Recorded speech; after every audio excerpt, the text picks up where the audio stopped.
Welcome back to Mystery Vault, guys. Today we're talking about on Windmill movie 2016. So, without wasting your time, let's start. So, the story begins with a caretaker who, while doing her work, is called by the children's father. It turns out that this caretaker had told the family a huge lie. Her real name was Jennifer, but she had told them something else. The man asks, "Tell me the truth, what are you doing here? Or I'll report you to the police." Upon hearing police, Jennifer panics. She hits the man with a stapler, snatches her passport from his hand, and runs away. The scene then shifts to a new character, Court and his father. They are on a trip. However, Court's father isn't paying attention to her and is constantly on his phone. This is deeply disturbing to Court. The scene then changes again, and we are shown a new character, Dr. Cooper. He is in an art gallery, looking at a painting of a woman undergoing surgery. Seeing this, flashbacks begin to haunt him, leaving him feeling sad. We are then introduced to several characters from the movie one by one. The story returns to Jennifer. To escape the police, she disguises herself as a homeless person and sleeps on the roadside. In the morning, she wakes up scared by the sound of sirens and wants to flee. She sees a bus ahead. As she tries to board, the conductor asks, "Where is your ticket?" She doesn't have one, so she pretends to look for it. The driver tells her, "It's okay, just get inside. I always save a seat for a sinner on my bus." Jennifer finds this very strange, but the conductor laughs and says, "I'm just joking." Inside, we see that all the people who were introduced earlier are sitting on the same bus. The story really begins now. The bus driver takes them to the countryside where there are many windmills. They stop near a large windmill. Everyone takes pictures. Court wants to take a picture with his dad, but his dad is busy on the phone, so Court becomes sad. Everyone enjoys themselves and then returns to the bus. At that moment, Jennifer's medicine falls from her pocket. Dr. Cooper picks it up, checks it carefully, looks at Jennifer, and quietly returns it to her. Their journey continues. And suddenly Jennifer falls asleep. In her dream, she sees her father hitting her again. This frightens her so much that she wakes up. As she wakes, she sees something even more terrifying. Her dad standing in front of the bus. She shouts to stop the bus. She goes out to check, but finds no one there. She thinks she must be imagining it, so she gets back on the bus. The journey is about to continue, but now the bus won't start. The driver tells the passengers to relax while he checks for the problem. The bus doesn't seem to have any issues, yet it won't move. He says, "We have to stay here and wait for help." But this idea seems absurd. Some people need to get back to town. They think, why not go and call for help? The bus driver tells them that the nearest help point is about an hour away. It is an hour's walk there and back. Hearing this, even the passenger who wanted to walk stops. Jennifer says, "It's nighttime. We can't stay here. Let's go to the windmill I saw on the way." But when Dr. Cooper checks his map, he finds no nearby windmills listed. Jennifer says, "Fine, I'll go and find the place myself." A young man offers to go with her, and she agrees. Jack talks to Jennifer on the way. Suddenly, he notices a pair of shoes lying on the ground. They are new and branded. The boy had always wanted them. As he picks them up, a horrifying vision unfolds, showing a man brutally attacking a woman. Then, an invisible entity appears.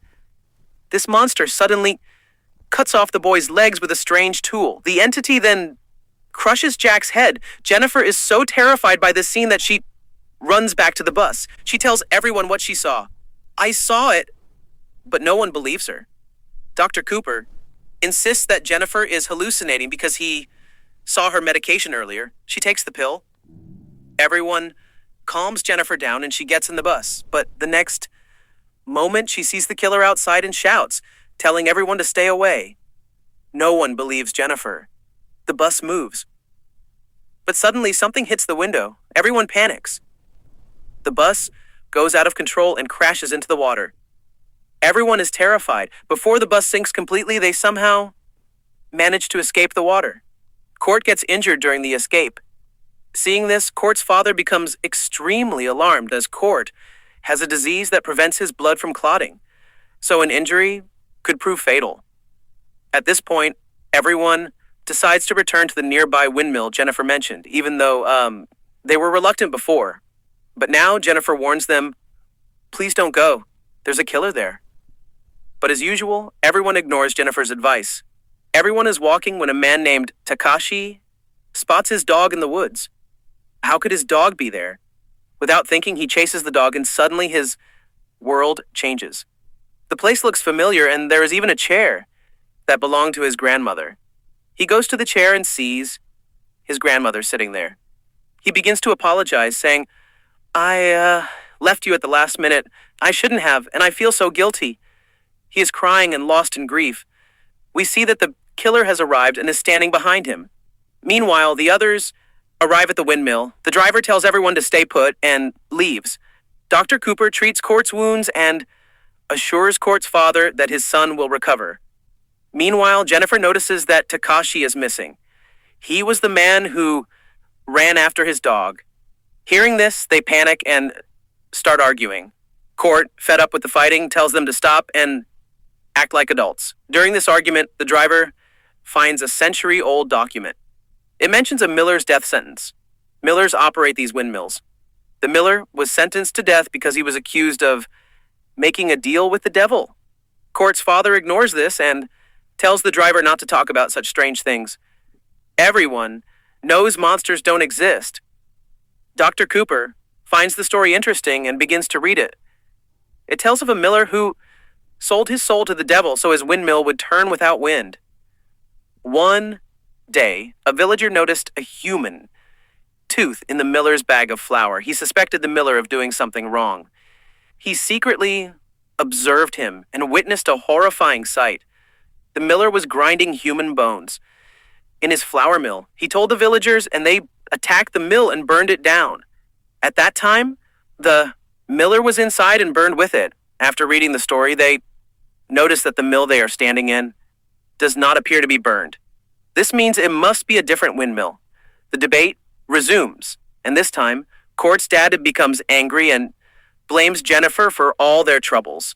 In a fit of rage, Jennifer runs out of the mill and Dr. Cooper follows her to comfort her.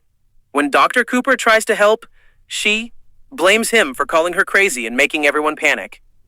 He turned against me. Cooper gently asks, do you really not have hallucinations? She replies, yes, but despite that, the killer was real. She also claims, I think the killer is none other than my dad who died long ago.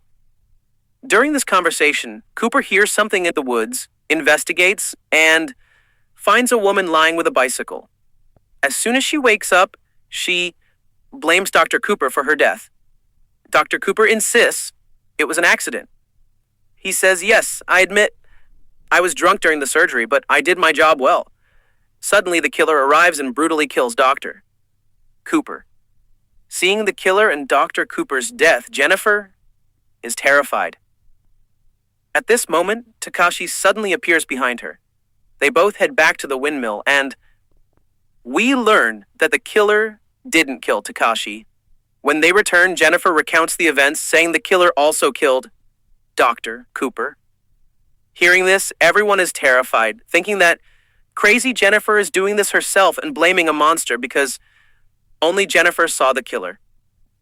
Also, whenever a murder occurred, Jennifer was alone with the victim. They feel afraid. That is why they tie Jennifer up. At this point, Takashi tries to convince them that Jennifer is telling the truth. There is a killer, and before killing everyone, the killer reveals their crimes to them. Only when they confess does he kill them. I've been through this myself. I survived because I regretted my crime. This time, the driver speaks up. He says when the miller died, the devil made him the gatekeeper to hell. So the mill became the gateway to hell. No one believes him. Then we see that the killer has arrived at this windmill. He hangs the bodies of his victims there, and the mill begins to burn on its own. Inside, Jennifer dreams about her past. She is shown carrying her younger brother out of a van and then setting fire to it. It contained her cruel father who used to torture them. After burning the van, she thought, everything was all right. But she realized too late that she had killed her brother too. Because it was cold outside, her brother went back inside the van to sleep, so she ended up killing an innocent person. Meanwhile, the group is shown, still outside the windmill.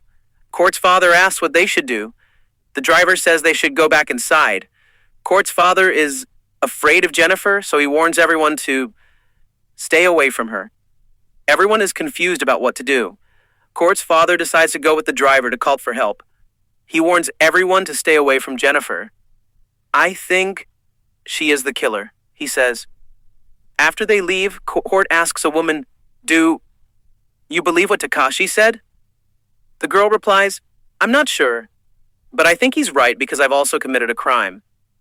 I killed a model I worked with to get a promotion because she got more praise than me. Now Takashi decides to talk to the killer and find out what he wants. So he lights a fire, and in the flames he sees the miller. He unknowingly discovers a way to escape. He believes that if they burn down the windmill and destroy the door to hell, they can escape. Suddenly, the woman hears strange noises outside. As she follows the noises, she sees lanterns hanging in the air. She sees a pit filled with water. She looks into the water and sees a terrifying figure. Inside the pit, she sees a woman brutally cutting her own face with a knife. She is terrified. The next moment, a hand emerges, grabs her, pulls her into the water, and drowns her. Meanwhile, the driver and Court's father go to another mill to investigate. Court's father is horrified by the bodies inside and returns to alert others. He arrives first and is overjoyed to see his son alive. He frees Jennifer and apologizes to her for suspecting her. He explains that the killer is real, killing people and hanging their bodies inside the mill. But I don't believe he's a monster. I think he's human. Just a psychopath. Takashi tells him, no, it is a monster. I saw his reflection in the fire and I found a way to destroy him. He explains that the mill is the gateway to hell. We will burn it to ashes and escape. During this conversation, Court notices his father is very nervous. He asks, what is wrong? Have you committed a crime too? Why are you acting so strange? Hearing this, the father gets scared. Court asks, why won't you give me my passport? Why can't I contact my mother? Why won't I go to her? Court's dad becomes increasingly nervous, and finally he spills the beans. He confesses that he killed his wife. Everyone is stunned. Even Court can't believe his dad is a murderer. He explains, your mom made my life so difficult. I divorced her, but she harassed me for custody. I had no choice but to kill her. After hearing the truth, Court runs away crying. Jennifer runs after him and finds him sitting under a tree. Court's dad also goes looking for him. He can't find his son, but then he finds his son's bag. He pulls out a photo of Court and his mother. The photo shows his son's intense love for his mother. He's lost in thought when the miller suddenly appears, suffocating him with a rope. Finally, the miller snaps his neck and kills him. Meanwhile, everyone else is trying to find oil to burn down the mill. Takashi decides to extract petrol from the bus. Before he can leave, the driver appears and stabs him in the back, killing him. This is where we learn the driver's secret. He is the miller's assistant, his partner. He finds sinners from the city and traps them here so the miller can kill them. The driver acts panicked, returns to the others and lies, saying Takashi ran away. He tells them they must find gasoline to burn the mill. Only 3 people remain, the driver, Jennifer, and Court. They head to the bus. Jennifer fills her bottle with gasoline. After collecting the gas, they return to the mill. The driver warns Jennifer that even after burning the mill, the gateway to hell won't close, as forgiveness is not easily granted. Ignoring him, she pours gasoline everywhere. As she turns to light it, she sees the miller. Jennifer cries for help, but the driver does nothing. The driver stands silently, enjoying the scene. As Jennifer tries to save herself, she sees her father's ghost laughing at her. She becomes so enraged that she picks up a stick and hits him. But then she regains consciousness. She realizes it was just an illusion, and she is still in the Miller's control. Meanwhile, the driver prepares to kill Court. He takes him inside the mill. But Court is unconscious. To save himself, Court dodges the driver, throws his lighter into the mill, and escapes. The Miller falls into the fire, and the driver is also inside. Both of them should be dead now. However, the driver is still alive. He attacks Court again. To save Court, Jennifer rushes into the burning mill and attacks the driver, slitting his throat. She grabs Court and escapes the burning mill, finally saving their lives. They breathe a sigh of relief, feeling the nightmare has ended. Surviving the night, they both smile, but their joy is short-lived. The Miller emerges from the fire, grabs Jennifer, kills her, and drags her body back into the fire. The entire mill collapses. The scene cuts to the next morning. Everything is back to normal. We see the driver, alive, standing in the city with the same bus. The Miller is still searching for sinners to make his prey. A man, without a ticket, is allowed on the bus. The driver says, "I always have room for a sinner." Like Jennifer, the man doesn't understand. The driver laughs, revealing that the entire sequence of events is unstoppable. The movie ends with this strange ending. If you like my explanation, please subscribe our channel.